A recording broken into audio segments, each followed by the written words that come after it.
Noise? Can you hear noise? Like they're doing some yard work out front, I guess. I never know. Can you hear it? Just a little bit.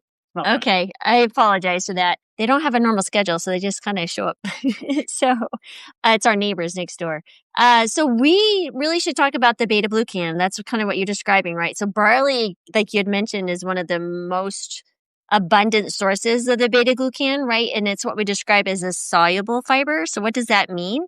So it basically forms like a little gel inside the gut. And that gel, you can think of it as like, that slime. Well, maybe not in Austria. Maybe you're too refined for this. But in America, we have this thing like kids like to play called green slime. Do you have green slime in a of course What not. is that? Who would want to have that?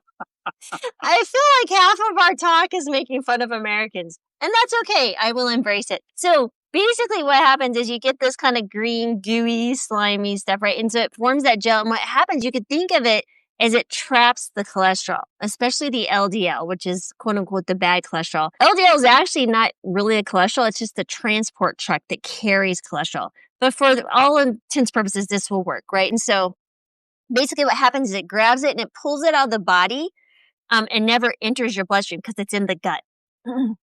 And so the cool thing is that once it does that, it's literally escorted out your back end, quite literally.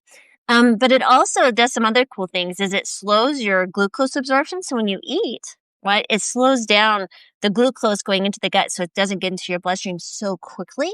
And barley is a great, very low glycemic, grain. So it's fantastic. So that allows you to keep your insulin steady, which reduces inflammation. And it also protects your endothelial lining right inside your arteries, which is that little one cell lining inside the arteries that when it releases nitric oxide, it dilates, right, and makes the blood vessels more pliable. So they mentioned typically you want to eat about 3 grams of beta-glucan a day, which is about a half a cup